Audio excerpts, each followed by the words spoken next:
Hey, what's going on, everybody? It's Brandon, and welcome back to Marotta Media. I hope everybody had a very Merry Christmas. We're getting so close to the end of the year. And with that, this will be my last review of 2022. It won't be my last video, though, because I still gotta make my end of the year list, so you could catch those sometime this week. But I decided to end the year by reviewing another one of my most anticipated movies of the year, The Whale.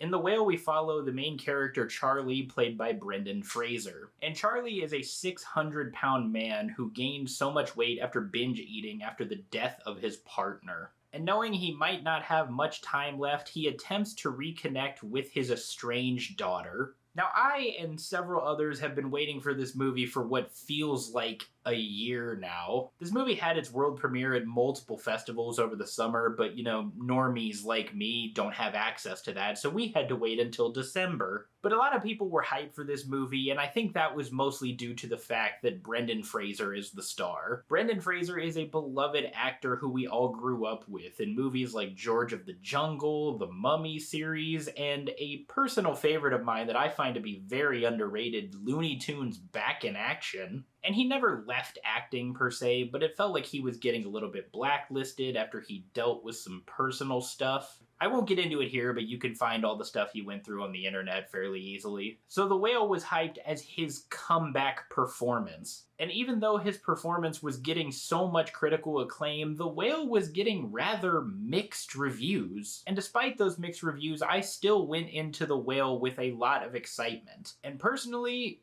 I really enjoyed this movie. But let's get the most important question out of the way first. Yes, Brendan Fraser is absolutely remarkable in this movie. This is without a doubt the best performance of his career. He stated in interviews that he put everything he had into this performance, and I think it really shows. His line delivery in so many scenes is just absolutely heartbreaking. But it wasn't just his line delivery that made this performance feel so authentic. Another part of what made his performance so great was his physical acting. Because as I mentioned, he plays a 600-pound man, and in the movie he wears a prosthetic suit that gives him the appearance of a morbidly obese man. You really felt the weight of this suit he was wearing, like he had to drag himself around just to get up off of the couch. And what made the performance feel even more authentic is his breathing, because he breathes very heavily as he's moving about his apartment. But it's not just Brendan Fraser that's fantastic in this movie. I think the acting is outstanding all around.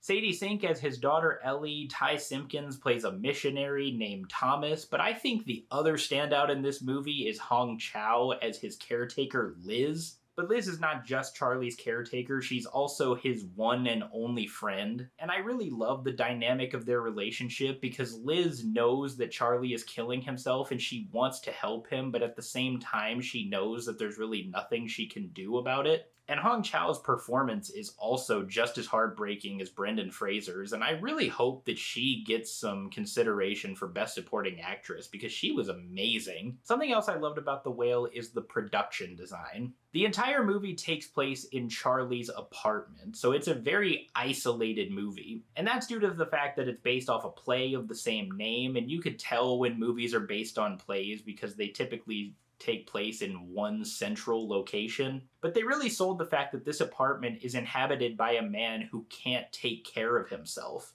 There is food and garbage everywhere, on the counters, on the tables, on the floor. It's a disgusting place that you wouldn't want to be in for a long period of time. And there were also great little additions that shows how Charlie gets around his apartment. One in particular that I really appreciated is this handle that he has above his bed to help himself get up out of bed. You can really tell that the director Darren Aronofsky had a close eye on these things to help give the audience a sense of how Charlie lives, and I think he really pulled it off. And also with this movie being based off a play, there are very limited characters. There are really only 5 central characters in this movie. There's Charlie, Liz, Ellie, Thomas, and Charlie's ex-wife, Mary. There's also a pizza guy who makes a few appearances throughout the movie, but he's not very important to the plot. But I really understood all of these characters, and each of them have just enough characterization to the point where you care about them. and you really understand where they're coming from, despite the fact that a few of them have done and said horrible things that you feel could never be forgiven.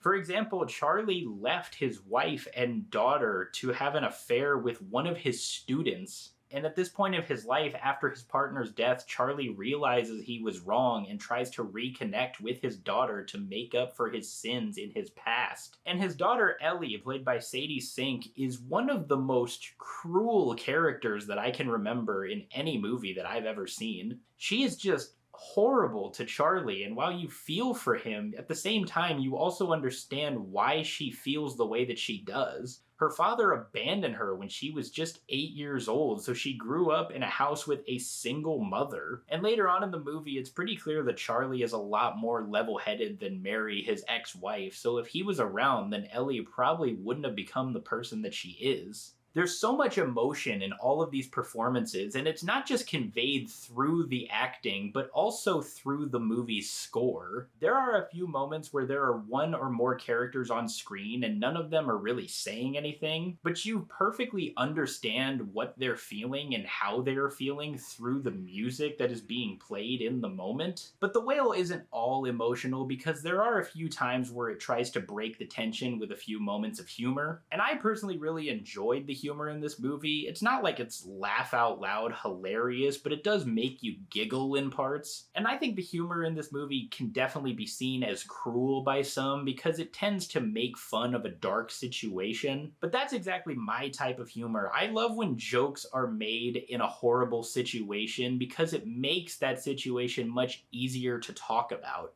If there was anything in The Whale that I had to complain about, there were quite a few moments that felt a little too cartoony and unintentionally comical. Because as I mentioned, Charlie gained all of the weight that he has through binge eating out of grief. And there were quite a few scenes in this movie where we see him binge eating again and again. And a few of these scenes take place after something horrible has happened and Charlie is eating as a way to cope with it. But I felt that some of it was shown a little bit too much, and like I said, at a point it felt a little bit too comical.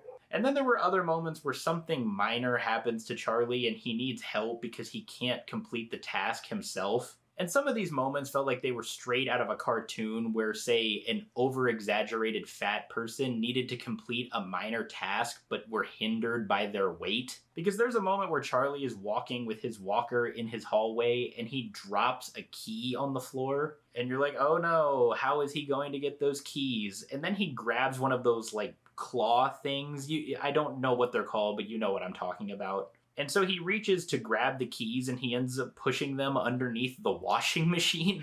And it just felt a little bit too ridiculous. And I can understand why some people might have laughed in that moment. And without getting into spoilers, I found this movie's ending to be incredibly abrupt. Because the ending to this movie is this big, tension-filled, uplifting redemption sort of scene. And then without warning, the movie just kind of ends and the credits start rolling. And I sat there kind of perplexed. I was like, oh, that's it? It's gonna end like that? Okay, I guess. So those were some things that bothered me, but overall, I really enjoyed The Whale. As I said, I can perfectly understand why some people wouldn't like this movie because there seems to be some controversy with how it presents obesity, and that isn't really sitting well with some people, but I'm not an expert on that, so I'm not going to sit here and tell you that this movie doesn't present obesity in the correct way. But fair warning, if you go into The Whale and you cry during most emotional movies, then you will cry like a little bitch if you go see this movie. Because let me tell you, when the credits started rolling after I watched this movie, the amount of sniffles I heard and people blowing into tissues and the amount of people I saw wiping tears from their face was pretty staggering. The Whale is not perfect, but I really enjoyed it. Brendan Fraser gives the performance of his career, and I really hope to see him win the Oscar for Best Actor in a couple of months. And overall, I would give The Whale an 8 out of 10. Hey everybody, thank you so much for watching my review of The Whale. If you guys saw this movie, let me know what you thought about it. Did you love it, or did you think it was a little bit too corny like some other people thought? If you guys liked this review, be sure to hit that thumbs up, and do not forget to subscribe. If you want to see my previous reviews, I will link those right over here. Other than that, I hope you all have a tremendous rest of your day, and I will see you all next time when I go over my worst and best movies of 2022.